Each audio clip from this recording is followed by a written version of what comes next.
السلام علیکم۔ اچھا، ہم بات کر رہے تھے کہ یونیورس میں جو قوتیں ہیں، ایک تو گریوٹی ہے، دوسری برقی مقناطیسی قوت ہے، اور پھر ذرات کے درمیان کمزور قوتیں ہیں اور جو ذرات کے درمیان طاقتور قوتیں ہیں۔ اس کے بعد ہم گریوٹی پر آتے ہیں کہ یہ گریوٹی کے بارے میں آئنسٹائن سے جب پوچھا گیا کہ یہ گریوٹی کا سورس کیا ہے، اور بھی سائنٹسٹ اس مسئلے پر کوشش کر رہے تھے کہ اس کا حل کوئی تو کنکلوژن پہ پہنچیں کہ گریوٹی کا سورس کیا ہے۔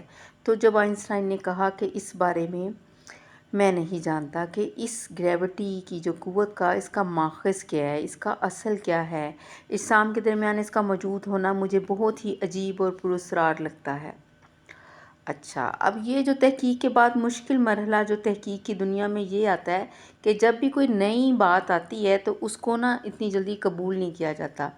جب نیوٹن جیسے ریسرچر نے کے مقابلے میں ایک گمنام سا آدمی تھا، سائنٹسٹ تھامس ینگ، جس نے کہا روشنی کی لہروں کا نظریہ پیش کیا، تو اس کو بالکل نہیں اہمیت دی گئی۔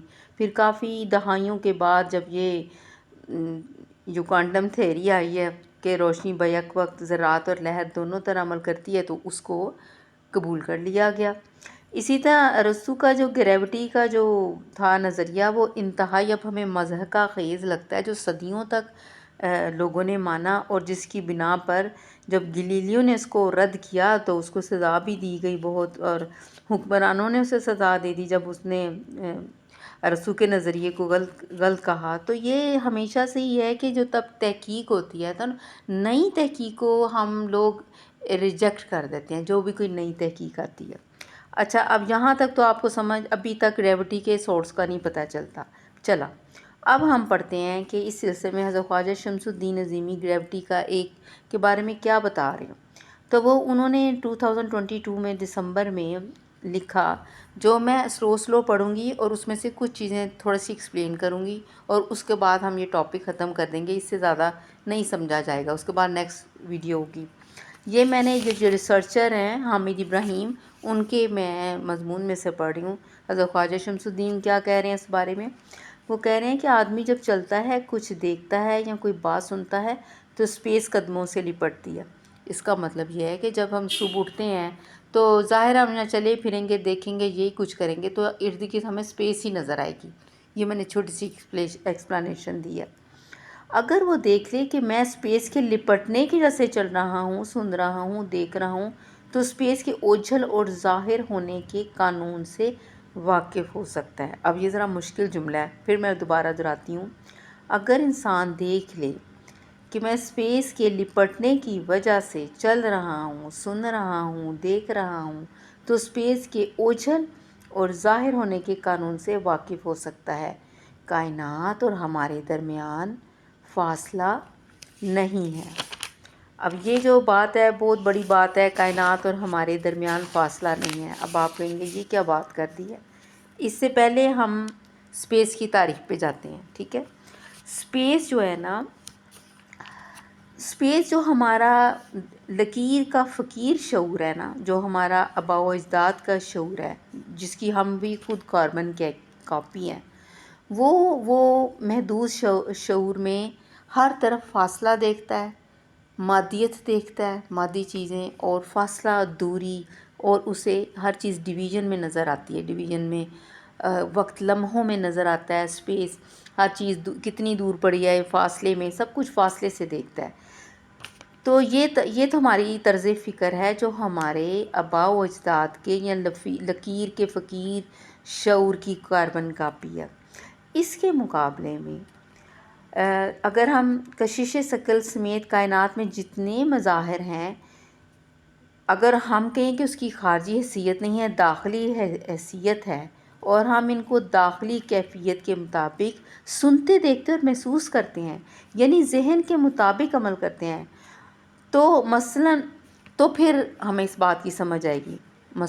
لیکن پھر دوبارہ سوچئے، جیسے ہی رات ہوتی ہے تو عارضی طور پر یہ جو ہمارا لکیر کا فقیر شعور ہے، جس میں ہمیں یہ کمرہ نظر آ رہا ہے، اتنے فاصلے پہ فریج نظر آ رہا ہے، اتنے فاصلے پہ الماری نظر آ رہی ہے، وہ دور ہمیں سورج نظر آ رہا ہے، ٹھیک ہے؟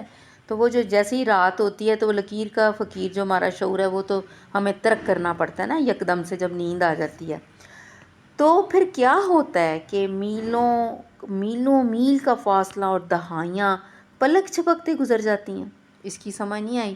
اس کی سمجھ یہ ہے کہ جیسے ہی آپ نیند میں گئے، آپ خواب کی دنیا میں انٹر ہوئے، آپ نے دیکھا کہ آپ اپنے بچپن میں پہنچ گئے. آپ کو اپنی جو وفات پائے ہوئے رشتہ دار ہیں وہ نظر آ گئے، یا ان کی کوئی پرانی بات کی فلم آپ کی آنکھوں کے آگے کیسے چلی ہے. آپ اتنے پیچھے پاسٹ میں کیسے پہنچ گئے. آپ خواب میں یہ سارا سپیس کیسے دیکھ رہے ہیں. تو یہ کون دکھا رہا ہے؟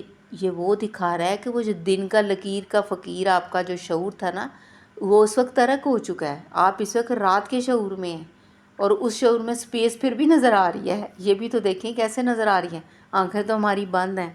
تو اس پر اب یہاں سے میں دوبارہ واپس آتی ہوں، جو میں ابھی حضرت خواجہ شمس الدین عظیمی کی بات کر رہی تھی کہ ہم نے سپیس کی تقسیم کو تسلیم کر لیا ہے، جس کی بنا پر ہر دو شے کے درمیان ہمیں دوری نظر آتی ہے. کبھی یہ دوری سپیس کو ہزاروں لمحات میں قید کرتی ہے، اور کبھی سپیس کے ہزاروں ٹکڑے ایک لمحے میں جڑ جاتے ہیں. کیسے؟ جیسے 9 لاکھ میل پہ آپ کا 9 کروڑ میل پہ آپ کہہ رہے ہیں سورج ہے، آپ نے تو ایک سیکنڈ میں دیکھ لیا ہے. تو یہ آپ کو کس نے دکھایا ہے؟ اتنا فاصلہ کہاں گیا؟ یہ آپ کو ادراک نے دکھایا.